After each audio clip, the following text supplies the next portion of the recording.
বিসমিল্লাহির রহমানির রহিম। প্রিয় দেশবাসী, শিশু, কিশোর কিশোরী, তরুণ তরুণী, ছাত্রছাত্রী, বয়স্ক বৃদ্ধ, নারী পুরুষ সবাইকে আমার সালাম জানাচ্ছি। আসসালামু আলাইকুম। আজ জাতির এক বিশেষ দিন, বিজয় দিবস। বাঙালি জাতির বুক ফুলিয়ে দাঁড়াবার দিন। পাকিস্তানি হানাদার বাহিনীর অনেক অস্ত্রকে অগ্রাহ্য করে খালি হাতে রুখে দাঁড়িয়ে সম্মুখ সমরে লড়াই করে নিজেদের জন্য একটি স্বতন্ত্র রাষ্ট্র প্রতিষ্ঠার উৎসবের দিন। এই দিনে স্মরণ করি লক্ষ লক্ষ শহীদদেরকে, অগণিত শিশু কিশোর, তরুণ তরুণী, যুবক যুবতী, বৃদ্ধ জনতার আত্মত্যাগকে, যার ফলে স্বাধীনতা অর্জন সম্ভব হয়েছিল। কিন্তু আমরা সেই অর্জনকে আমাদের দোষে সম্পূর্ণতা দিতে পারিনি। সর্বশেষ এবং প্রচণ্ডতম আঘাত হানল এক স্বৈরাচারী সরকার। সে প্রতিজ্ঞা করেই বসছিল, এদেশের মঙ্গল হতে পারে এমন কিছুই সে অবশিষ্ট থাকতে দেবে না। এবছরের বিজয় দিবস বিশেষ কারণে মহা আনন্দের দিন। মাত্র 4 মাস আগে একটি অসম্ভব সম্ভব হয়ে গেল। দেশের সবাই মিলে একজোটে হুঙ্কার দিয়ে উঠল। পৃথিবীর ঘৃণ্যতম স্বৈরাচারী শাসককে পালিয়ে যেতে বাধ্য করে আমাদের প্রিয় দেশকে মুক্ত করেছে ছাত্র জনতার সম্মিলিত অভ্যুত্থান। যে হাজার হাজার শহীদ এবং আহতদের আত্মত্যাগ এবং ছাত্র জনতার অটুট ঐক্যের মাধ্যমে এই গণ অভ্যুত্থান সম্ভব হলো, তাদের সবাইকে স্মরণ করি এবং আজ এবারের মহাবিজয়ের দিনে সমগ্র জাতির পক্ষ থেকে তাদের প্রতি সশ্রদ্ধ সালাম জানাই। নাগরিক অধিকার ও মর্যাদা নিশ্চিতের জন্য, গণতন্ত্রের জন্য একটি বৈষম্যহীন দেশ গড়ার তাগিদে ছাত্র জনতা স্বৈরাচারের রক্তচক্ষুকে উপেক্ষা করে রক্ত দিয়ে 4 মাস আগে নতুন বাংলাদেশ গড়ার জন্য যে ঐক্য গড়ে তুলেছিল, সে ঐক্য এখনও পাথরের মতো মজবুত আছে। মাত্র কয়েকদিন আগে জাতি আবার গর্জে উঠে সমগ্র পৃথিবীকে সে কথা জানিয়ে দিয়েছে। যখন পরাজিত শক্তি নড়ে চড়ে ওঠার চেষ্টা করছিল, সকল রাজনৈতিক দলের এবং সকল ধর্মের শীর্ষ ব্যক্তিদের এবং ছাত্রদের সমাবেশের মাধ্যমে এক কণ্ঠে সজোরে ঘোষণা দিয়েছিল, আমরা যে নিরেট ঐক্যের মাধ্যমে অভ্যুত্থান করেছি সে ঐক্য আরও জোরদার হয়েছে। 4 মাসের ব্যবধানে আমাদের ঐক্য কোথাও শিথিল হয়নি। নতুন বাংলাদেশ গড়ার সংকল্পে আমরা অটুট আছি। বহির্বিশ্বে চাতুর্যপূর্ণ প্রচারণা দিয়ে যারা আমাদের মধ্যে দূরত্ব সৃষ্টির চেষ্টা করছে, তারা দূরত্ব সৃষ্টি তো করতে পারেইনি, বরং সারা জাতিকে সগৌরবে উচ্চকণ্ঠে তার ঐক্যকে পৃথিবীর সামনে তুলে ধরতে উজ্জীবিত করেছে। পরাজিত শক্তি তাদের পরাজয় কিছুতেই মেনে নিতে পারছে না। তারা প্রতিদিন দেশের ভেতরে এবং বাইরে থেকে জনতার অভ্যুত্থানকে ব্যর্থ করার জন্য বিপুল অর্থ ব্যয়ে নানা ভঙ্গিতে তাদের চেষ্টা চালিয়ে যাচ্ছে। পাচার করা হাজার হাজার কোটি টাকা তাদের আয়ত্তে রয়েছে। তাদের সুবিধাভোগীরা সর্বত্র ছড়িয়ে আছে। আমাদের ঐক্য অটুট থাকলে তারা আমাদেরকে আমাদের লক্ষ্য অর্জন থেকে ব্যর্থ করতে পারবে না। সজাগ থাকুন, নিজের লক্ষ্যকে জাতির লক্ষ্যের সঙ্গে একীভূত করুন। পৃথিবীর কোনো শক্তিই আমাদেরকে আমাদের লক্ষ্য অর্জন থেকে বিচ্যুত করতে পারবে না। আমি দেশের গণমাধ্যম কর্মী ও জনগণের প্রতি আহ্বান জানাই, বিশ্বের কাছে দেশের প্রকৃত চিত্র তুলে ধরুন। অপপ্রচারের বিরুদ্ধে সত্যই হোক আমাদের হাতিয়ার। জাতির এই নিরেট ঐক্য এই বছরের বিজয় দিবসকে স্মরণীয় করে রাখবে, ইতিহাসের অনন্য স্থানে প্রতিষ্ঠিত করে রাখবে। এই ঐতিহাসিক অর্জনের জন্য দলমত নির্বিশেষে দেশের সকল তরুণ তরুণী, যুবক যুবতী, বৃদ্ধ বৃদ্ধা সবাইকে আমার অভিনন্দন জানাচ্ছি। এই ঐক্যের জোরে আমরা আমাদের সকল সমস্যার দ্রুত সমাধান নিশ্চিত করতে পারব। এই বিজয় মাসে আমাদের গণ অভ্যুত্থানকে অভিনন্দন জানাবার জন্য, আমাদের বিজয় দিবসে যোগ দেবার জন্য ঢাকায় এসছেন পূর্ব তিমুরের রাষ্ট্রপতি, নোবেল শান্তি পুরস্কার বিজয়ী প্রেসিডেন্ট হোসে রামোস হর্তা। তিনি তার দেশের মুক্তিযুদ্ধে নেতৃত্ব দিয়েছেন। আমাদের দেশের মুক্তিযুদ্ধ তাকে অনুপ্রাণিত করেছিল। 2002 সালে পূর্ব তিমুর স্বাধীন রাষ্ট্র হিসেবে প্রতিষ্ঠিত হয়। আমাদের জাতীয় উৎসবে শরীক হওয়ার জন্য জাতির পক্ষ থেকে তাকে আমরা স্বাগত জানাচ্ছি। কয়েকদিন আগে ইউরোপীয় ইউনিয়নের ১৯ জন রাষ্ট্রদূতের সঙ্গে আমার বৈঠক হয়েছে। এই প্রথমবারের মতো ইউরোপিয়ান ইউনিয়নের প্রায় সকল দেশের রাষ্ট্রদূতগণ একসঙ্গে ঢাকায় এসে সরকারের সঙ্গে বৈঠক করলেন। এই দেশগুলোর বেশিরভাগ দূতাবাস দিল্লিতে। তারা অনেকেই আগে কোনো দিন ঢাকায় আসেনও নি। এটি একটি ঐতিহাসিক ঘটনা।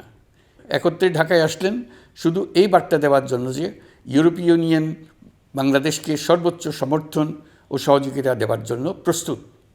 অন্তর্বর্তীকালীন সরকারের সংস্কার উদ্যোগ এবং গণতান্ত্রিক পদ্ধতিতে নির্বাচনের প্রক্রিয়ার কথা আমি তাদেরকে জানিয়েছি। সেটিতে তারা পূর্ণ সমর্থন জানিয়েছেন এবং সরকারকে সর্বোচ্চ সহযোগিতা করবেন বলে জানিয়েছেন। বাংলাদেশের বিরুদ্ধে অপপ্রচার এবং ভুল তথ্য প্রচারের বিষয়েও আমি ইউরোপীয় ইউনিয়নের কূটনীতিকদের জানিয়েছি।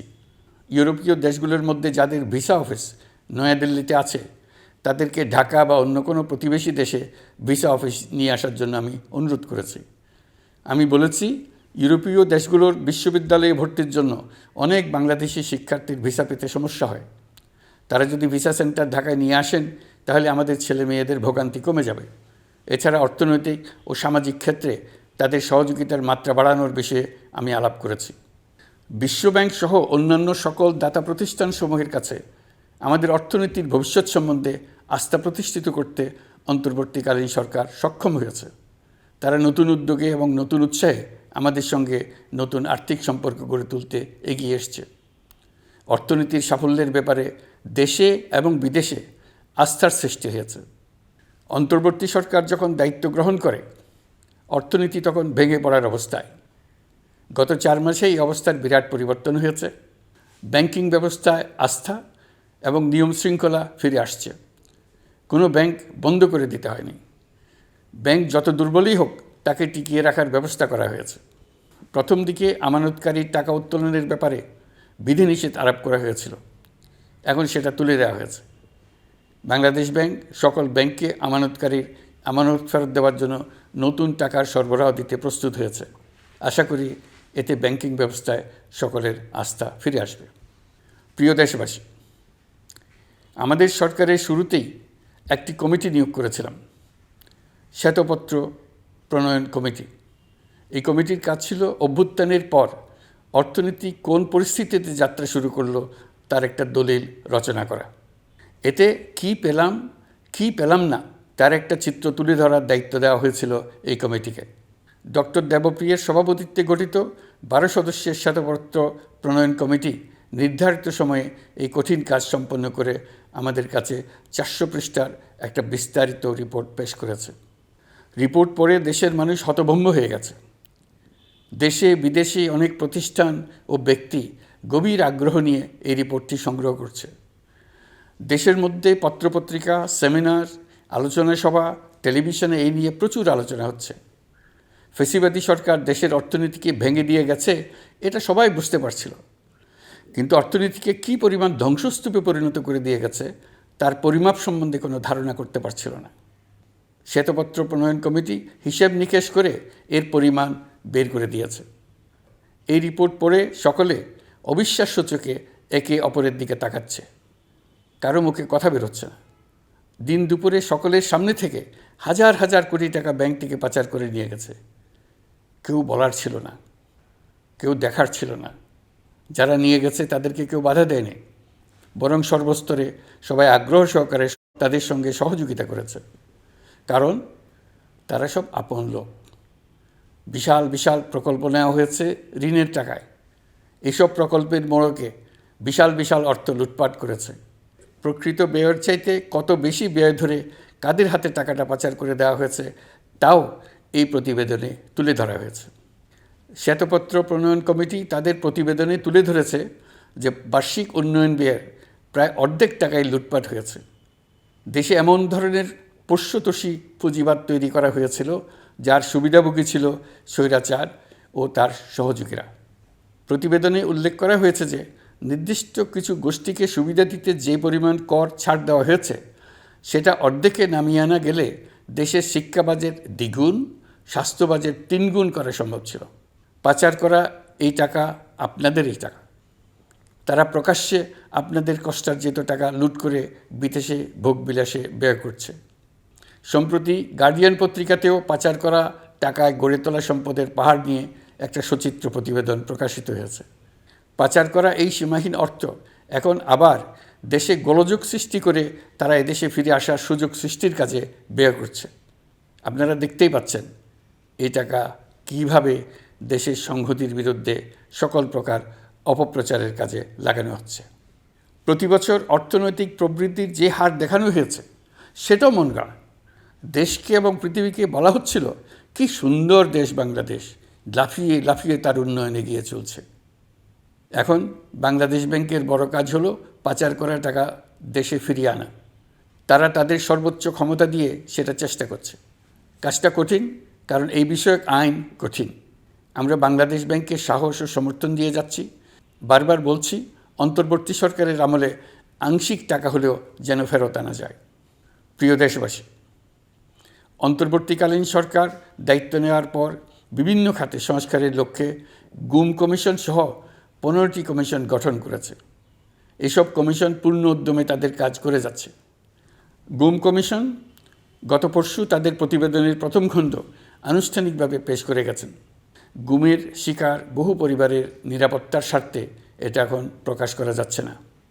এই প্রতিবেদন পড়ার আগেই আপনাদেরকে সাবধান করে রাখি, এটা একটা লোমহর্ষক প্রতিবেদন।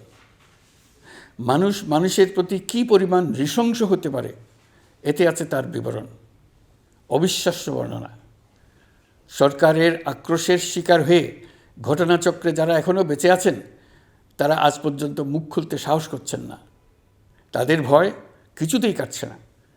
তাদের ভয় হঠাৎ যদি ওই জালেমরা আবার ক্ষমতায় আসে তাহলে তাদের প্রতি এরা নৃশংসতম হবে।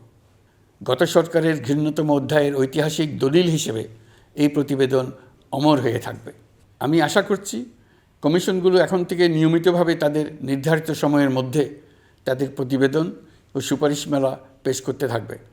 প্রিয় দেশবাসী, আমাদের সংস্কারের যে আকাঙ্ক্ষা সেটি বাস্তবায়নে প্রতিটি কমিশনই আমাদের জন্য গুরুত্বপূর্ণ। তবে নির্বাচন ব্যবস্থা সংস্কার ও সংবিধান সংস্কার কমিশনের কথা আমি একটু আলাদাভাবে বলতে চাই। কেননা এই দুটি কমিশনের সুপারিশের উপর প্রধানত নির্ভর করছে আমাদের আগামী নির্বাচন প্রস্তুতি ও তারিখ। এই প্রসঙ্গে বড় খবর হলো, প্রধান নির্বাচন কমিশনার সহ নির্বাচন কমিশন গঠন করা হয়ে গেছে। কমিশন দায়িত্ব গ্রহণ করেছে। এখন থেকে তাদের হাতে দায়িত্ব ন্যস্ত হলো ভবিষ্যৎ সরকার গঠন করার প্রক্রিয়া শুরু করার। তারা তাদের প্রস্তুতির কাজ শুরু করেছেন। তাদের হাতে অনেক কাজ। প্রথমে সবচেয়ে বড় কাজ ভোটার তালিকা হালনাগাদ করা। এটা এমনিতেই কঠিন কাজ। এখন কাজটা আরও কঠিন হলো এই জন্য যে গত 3টা নির্বাচনে ভোটারদের অংশগ্রহণ করার সুযোগ ছিল না। ভোটার তালিকা যাচাই করার সুযোগ হয়নি কারণ। গত 15 বছরে যারা ভোটার হওয়ার যোগ্য হয়েছে তাদের সবার নাম ভোটার তালিকায় তোলা নিশ্চিত করতে হবে। এটা একটা বড় কাজ। ছাত্র জনতার অভ্যুত্থানের পর এখানে গলদ রাখার কোনো সুযোগ নেই। দীর্ঘদিন পর এবার বহু তরুণ তরুণী জীবনে প্রথমবারের মতো ভোট দেবে। অতীতে তাদেরকে সে অধিকার এবং আনন্দ থেকে বঞ্চিত করা হয়েছে। তাই এবারের নির্বাচনে তাদের ভোটদান একটি স্মরণীয় ঘটনা হয়ে থাকবে। এই অভিজ্ঞতাকে মসৃণ করার সমস্ত আয়োজন করতে হবে। আমার একান্ত ইচ্ছা এবারের নির্বাচনে প্রথমবারের তরুণ তরুণী ভোটাররা শতকরা 100 ভাগের কাছাকাছি সংখ্যায় ভোট দিয়ে একটি ঐতিহ্য সৃষ্টি করুক। নির্বাচন কমিশন এবং সকল সামাজিক প্রতিষ্ঠান ও রাজনৈতিক দলের প্রতি আমার আহ্বান, সবাই মিলে আমরা যেন ওই লক্ষ্য অর্জনে নানা প্রকার সৃজনশীল কর্মসূচি গ্রহণ করি। এখন থেকে সবাই মিলে এমন একটা ঐতিহ্য সৃষ্টি করি যেন স্থানীয় নির্বাচন সহ সকল নির্বাচনে সকল কেন্দ্রে প্রথমবারের ভোটাররা 100% কাছাকাছি সংখ্যায় ভোটদান নিশ্চিত করবে। এটা নিশ্চিত করতে পারলে ভবিষ্যতে কোনো সরকার মানুষের ভোটাধিকার কেড়ে নেবার সাহস করতে পারবে না। নতুন ভোটার ছাড়াও যাদের আগে থেকে ভোটার তালিকায় নাম থাকার কথা ছিল তারা ভোটার তালিকায় আছে কিনা তা নিশ্চিত করতে হবে। বিশেষ মনোযোগ দিয়ে ভুয়া ভোটারদেরকে তালিকা থেকে বের করে দিতে হবে। এবার আমরা প্রবাসী বাংলাদেশিদেরকে ভোট দেওয়া নিশ্চিত করতে চাই। অতীতে আমরা এই ব্যাপারে অনেকবার আশ্বাসের কথা শুনেছি। এই সরকারের আমলে এটা যেন প্রথমবারের মতো বাস্তবায়িত হয়, এটা আমরা নিশ্চিত করতে চাই। এর জন্য একটা নির্ভরযোগ্য ব্যবস্থা করতে হবে। সব কিছুই সমসাপেক্ষ ব্যাপার। এর সঙ্গে যদি আমরা নির্বাচন প্রক্রিয়া আরও উন্নত করতে চাই, নির্বাচন সংস্কার কমিশনের সুপারিশমালা বাস্তবায়ন করতে চাই, তাহলে প্রয়োজনীয় সংস্কারের বিস্তৃতি ও গভীরতা অনুসারে নির্বাচন কমিশনকে সময় দিতে হবে। আমি সকল প্রধান সংস্কারগুলো সম্পন্ন করে নির্বাচন আয়োজন করার ব্যাপারে বরাবর আপনাদের কাছে আবেদন জানিয়ে এসেছি। তবে রাজনৈতিক ঐকমত্যের কারণে আমাদেরকে আবার বলছি, যদি অল্প কিছু সংস্কার করে ভোটার তালিকা নির্ভুলভাবে তৈরি করার ভিত্তিতে নির্বাচন সম্পন্ন করতে হয়, তাহলে 2025 সালের শেষের দিকে নির্বাচন অনুষ্ঠান হয়তো সম্ভব হবে। আর যদি এর সঙ্গে নির্বাচন প্রক্রিয়া এবং নির্বাচন সংস্কার কমিশনের সুপারিশের পরিপ্রেক্ষিতে এবং জাতীয় ঐকমত্যের ভিত্তিতে প্রত্যাশিত মাত্রার সংস্কার যোগ করি, তাহলে অন্তত আরও 6 মাস অতিরিক্ত সময় লাগতে পারে। মোটা দাগে বলা যায় 2025 সালের শেষ দিক থেকে 2026 সালের প্রথমার্ধের মধ্যে নির্বাচনের সময় নির্ধারণ করা যায়। প্রিয় দেশবাসী, যে কোনো সংস্কারের কাজে হাত দিতে গেলে রাজনৈতিক ঐকমত্যের প্রয়োজন। এই ঐকমত্যে পৌঁছানোর প্রক্রিয়া কী হবে? অন্তর্বর্তীকালীন সরকার এভাবে অগ্রসর হবার প্রস্তুতি নিচ্ছে। অন্তর্বর্তীকালীন সরকার প্রথম পর্যায়ে 6টি সংস্কার কমিশন গঠন করেছে। এরা শীঘ্রই চূড়ান্ত প্রতিবেদন পেশ করবে বলে আশা করি। আমরা এই 6 কমিশনের চেয়ারম্যানদের নিয়ে একটি জাতীয় ঐকমত্য গঠন কমিশন প্রতিষ্ঠা করার দিকে অগ্রসর হচ্ছি।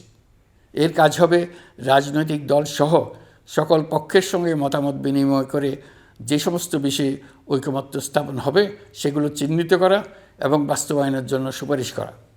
যেহেতু জাতীয় ঐকমত্য প্রতিষ্ঠা করা অন্তর্বর্তীকালীন সরকারের অতি গুরুত্বপূর্ণ দায়িত্ব, তা বিবেচনা করে আমি এই কমিশনের চেয়ারম্যানের দায়িত্ব পালন করব। আমার সাথে এই কমিশনের সহসভাপতির দায়িত্ব পালন করবেন অধ্যাপক আলী রিয়াজ। কমিশন প্রয়োজন মনে করলে নতুন সদস্য কোঅপ্ট করতে পারবে। প্রথম 6টি কমিশনের চূড়ান্ত প্রতিবেদন পাওয়ার পর আগামী মাসেই জাতীয় ঐকমত্য গঠন কমিশন তার কাজ শুরু করতে পারবে বলে আমি আশা করছি। এই নতুন কমিশনের প্রথম কাজ হবে নির্বাচন অনুষ্ঠানের জন্য যে সমস্ত সিদ্ধান্ত জরুরি সেই সমস্ত বিষয়ে তাড়াতাড়ি ঐকমত্য সৃষ্টি করা এবং সকলের সঙ্গে আলোচনা করে কোন সময়ে নির্বাচন অনুষ্ঠান করা যায় সেই ব্যাপারে পরামর্শ চূড়ান্ত করা। প্রিয় দেশবাসী, নির্বাচন আয়োজন ও সংস্কার ছাড়াও আপনারা আমাদের উপর অনেকগুলো দায়িত্ব দিয়েছেন। এর মধ্যে রয়েছে অর্থনীতি পুনরুদ্ধার ও মানুষের জীবনমান উন্নয়ন। ফ্যাসিবাদী সরকারের কাছ থেকে আমরা বিপর্যস্ত এক অর্থনীতি পেয়েছি। আমাদের বৈদেশিক রিজার্ভ তলানিতে গিয়ে ঠেকেছিল। 2024 সালের নভেম্বরে রপ্তানি আয়ের পরিমাণ ছিল $4.12 বিলিয়ন, যা আগের মাসের তুলনায় 15.63% বেশি। সামগ্রিকভাবে 2024 সালের জুলাই নভেম্বর সময়কালে রপ্তানি $16.11 বিলিয়ন পৌঁছেছে। গত বছর একই সময়ে রপ্তানি আয় ছিল $14.34 বিলিয়ন। বছরের হিসাবে এই প্রান্তিকে রপ্তানি আয়ের প্রবৃদ্ধি 12.34%। বৈদেশিক মুদ্রার রিজার্ভ $19 বিলিয়ন পৌঁছেছে। এসবের মাধ্যমে আমাদের অর্থনীতি ঘুরে দাঁড়াতে শুরু করেছে। পরিস্থিতির উন্নতি হচ্ছে। গার্মেন্টস শ্রমিক ভাই বোনেরা বাংলাদেশের অর্থনীতির অন্যতম চালিকা শক্তি। তাদের বার্ষিক মজুরি 9% বাড়ানোর সিদ্ধান্ত হয়েছে। মূল্যস্ফীতির বিষয়টি বিবেচনা করে শ্রমিক ইউনিয়ন মালিক পক্ষের সঙ্গে আলোচনার ভিত্তিতে এটি নির্ধারণ করা হয়েছে। মূল্যস্ফীতি নিয়ন্ত্রণে সরকার আন্তরিকভাবে কাজ করছে। স্বীকার করতে দ্বিধা নেই, এক্ষেত্রে কাঙ্ক্ষিত সাফল্য আমরা এখনও পাইনি। তবে আমার বিশ্বাস মূল্যস্ফীতি শিগগিরই কমে আসবে। গত কয়েক মাসে বাজারে কিছু পণ্যের দাম বেড়েছে। আমরা সরবরাহ বাড়িয়ে, আমদানিতে শুল্ক ছাড় দিয়ে, মধ্যস্বত্বভোগীদের দৌরাত্ম্য কমিয়ে এবং বাজার তদারকির মধ্য দিয়ে জিনিসপত্রের দাম কমিয়ে আনার চেষ্টা করছি। পরিবহন খাতে চাঁদাবাজি এখনও পুরোপুরি বন্ধ করা যায়নি। এটা সম্ভব হলে আমরা আশা করি জিনিসপত্রের দাম আরও কমে আসবে। আমরা আপনাদের কষ্টে সমব্যথী। তবে আমরা জানি সরকারের কাজ কেবল সমবেদনা জানানো নয়। আমরা আপনাদের কষ্ট কমিয়ে আনতে সকল রকম চেষ্টা চালিয়ে যাচ্ছি। আসন্ন রমজানে দ্রব্যমূল্য সহনীয় রাখতে আমরা সবার সহযোগিতা চাই। আমরা ইতিমধ্যে ব্যবসায়ীদের সঙ্গে কথা বলেছি। তারা আমাদের কাছে ওয়াদা করেছে বাজারে পণ্য সরবরাহে কোনো সংকট হবে না। অতিরিক্ত মুনাফার লোভে যদি কেউ কৃত্রিম কোনো সংকট সৃষ্টির চেষ্টা করে আমরা তাকে কঠোর হাতে দমন করব। বাজার সিন্ডিকেটের দৌরাত্ম্য বন্ধ করতে বিকল্প কৃষি বাজার চালু করার লক্ষ্যে আমরা কাজ করে যাচ্ছি। প্রিয় দেশবাসী, হত্যাযজ্ঞের সাথে জড়িত পতিত স্বৈরশাসক ও তার দোসরদের বিচার কার্যক্রম এগিয়ে চলছে। এই জন্য আন্তর্জাতিক অপরাধ ট্রাইব্যুনাল আইন সংশোধন করা হয়েছে। বিচার প্রক্রিয়ার স্বচ্ছতা নিশ্চিত করার জন্য আসামিদের বিদেশি আইনজীবী নিয়োগের সুযোগ দেওয়া হয়েছে। আত্মপক্ষ সমর্থনের সব ধরনের সুযোগ তারা পাবেন। বিচার প্রক্রিয়া সাংবাদিক, মানবাধিকার কর্মী ও অন্যান্য পর্যবেক্ষকদের জন্য উন্মুক্ত রাখা হয়েছে। বিচারের যে কোনো অংশ চাইলে যে কেউ রেকর্ড করার সুযোগ পাবেন। আইসিসি প্রসিকিউটর করিম খান সম্প্রতি আমার সাথে দেখা করেছেন। তিনি আইসিটি প্রসিকিউটর এবং অন্যান্য কর্মীদের প্রশিক্ষণ দিতে সম্মত হয়েছেন এবং আইসিটিকে আন্তর্জাতিক মানে উন্নীত করার সহায়তা দিতে প্রতিশ্রুতি দিয়েছেন। আলাদাভাবে আমরা গণহত্যাকারীদের বিরুদ্ধে আন্তর্জাতিক অপরাধ আদালতে মানবতা বিরোধী অপরাধের মামলা করব বলে তাকে জানিয়েছি। প্রিয় দেশবাসী, জুলাই বিপ্লবে বাংলাদেশের ছাত্র, শ্রমিক, জনতা মিলে যে অসাধ্য সাধন করেছে তার অন্যতম শক্তিশালী ভূমিকায় ছিল এদেশের নারীরা। ফেসিবাদী শক্তির প্রাণঘাতী অস্ত্রের সামনে হিমালয়ের মতো দাঁড়িয়েছিল আমাদের মেয়েরা। স্কুল, কলেজ, বিশ্ববিদ্যালয়ের ছাত্রী, শিক্ষক, অভিভাবক, চাকরিজীবী, শ্রমজীবী, সকল পেশার, সকল বয়সের নারীরা এই আন্দোলনে বিরাট ভূমিকা রেখেছে। এবছর বেগম রোকেয়া দিবসে দেশজুড়ে আন্দোলনে নারীদের আত্মত্যাগ ও ভূমিকার বিষয়ে বড় আকারে আলোচনা হয়েছে। ওই দিন জুলাই কন্যারাও ঘোষণা দিয়েছে তারা তাদের কথা কাউকে ভুলে যেতে দেবে না। অন্তর্বর্তীকালীন সরকার নারী অধিকার রক্ষায় নারী বিষয়ক সংস্কার কমিশন করেছে। শিগগিরই তারা তাদের রিপোর্ট দেবে। জুলাই কন্যারা ঘোষণা দিয়েছে প্রতি বছর 10 ডিসেম্বর তারিখে নির্ধারিত সময়ে সারা দেশে সকল পরিবারের নারী, শিশু, কিশোরী, তরুণী, মহিলা, বৃদ্ধা একসঙ্গে নিজ নিজ নির্ধারিত স্থানে, সেটা উঠান হোক, বাড়ির সামনে রাস্তায় হোক, সমাবেশ করে দেশের অর্ধেকাংশ মানুষের অস্তিত্বের কথা সারা জাতিকে স্মরণ করিয়ে দেবে, তাদের আশা আকাঙ্ক্ষার কথা জানিয়ে দেবে। যেই তরুণীরা জুলাই আন্দোলনে সামনের সারিতে থাকলো তারা নতুন বাংলাদেশ গড়ার প্রত্যয় থেকে আর কোনো দিন সরে যাবে না। তারা শুধু নতুন বাংলাদেশ নয়, নতুন এক পৃথিবী গড়ে তোলার মহাকর্মযজ্ঞে বাংলাদেশের সকল বয়সের নারীদের সঙ্গে নিয়ে নেতৃত্ব দেবে। সবশেষে এই বিজয়ের মাসে আমি বাংলাদেশের দল, মত, জাতি, ধর্ম, বর্ণ, বয়স নির্বিশেষে সবাইকে ঐক্যবদ্ধ থাকার আহ্বান জানাচ্ছি। শক্তিশালী স্বৈরাচারী সরকারকে জাতীয় ঐক্যের মাধ্যমেই আমরা হটাতে পেরেছি। তারা এখনও সর্বশক্তি দিয়ে জাতিকে বিভক্ত করার চেষ্টা চালিয়ে যাচ্ছে। সাম্প্রদায়িক রাজনীতির মাধ্যমে জাতীয় ঐক্যকে নস্যাৎ করতে চাচ্ছে, একের প্রতি অন্যের বিষ উগড়ে দিতে চাচ্ছে। তাদের এই হীন প্রচেষ্টাকে কোনোভাবেই সফল হতে দেবেন না। প্রিয় দেশবাসী, এটা আমাদের বিজয়ের মাস। 16ই ডিসেম্বরে যুদ্ধ জয় করে পৃথিবীর বুকে বাঙালি জাতির একটা স্বাধীন রাষ্ট্র প্রতিষ্ঠার মাস, শত্রুকে চূড়ান্তভাবে পরাজিত করার মাস, নিজের শক্তিকে আবিষ্কার করার মাস। এই বিজয়ের মাসে আমরা সকল প্রস্তুতি নিয়ে দৃঢ় পদক্ষেপে নতুন বাংলাদেশ গড়ার যাত্রা শুরু করলাম। এই যাত্রা শুভ হোক, গন্তব্যে পৌঁছানো নিশ্চিত ও আনন্দদায়ক হোক। বিজয়ের মাস হোক নারী, পুরুষ, ধর্ম, বর্ণ, রাজনৈতিক পরিচয় নির্বিশেষে জাতির মহা ঐক্যের মাস। বিজয়ের মাস হোক ছাত্র জনতার অভ্যুত্থানকে স্মরণ করে নতুন বাংলাদেশ গড়ার শপথ দৃঢ়তার সঙ্গে পুনর্ব্যক্ত করার মাস। বিজয়ের মাস হোক নতুন বাংলাদেশ গড়ার লক্ষ্যে তরুণদের প্রচণ্ড দুঃসাহস প্রকাশের মাস। বিজয়ের মাস হোক নাগরিকদের পরস্পরের মধ্যকার সম্পর্ক স্থায়ীভাবে ভয়বিহীন থাকবে এমন এক সমাজ গড়ার মাস। সংখ্যালঘুদেরকে সংখ্যাগরিষ্ঠদের ভয়ে ভীত হতে হবে না, নারীকে পুরুষের ভয়ে ভীত হতে হবে না, বিত্তহীনকে বিত্তবানদের ভয়ে ভীত হতে হবে না, নিজের মত প্রকাশে কারো ভয়ে ভীত হতে হবে না। বিজয়ের মাস হোক অসম্ভবকে সম্ভব করার প্রতিজ্ঞা নেবার মাস। প্রিয় দেশবাসী, শিশু, কিশোর কিশোরী, তরুণ তরুণী, ছাত্রছাত্রী, বয়স্ক, বৃদ্ধ, পুরুষ, নারী, আসুন আমরা প্রাণ ভরে বিজয়ের মাস উদযাপন করি। সকলকে বিজয়ের মাসের শুভেচ্ছা জানাচ্ছি। এই বিজয়ের মাস জাতির জন্য এক নতুন দিগন্তের সৃষ্টি করুক। আপনাদের সবাইকে আবার আমার সালাম জানাচ্ছি। আসসালামু আলাইকুম।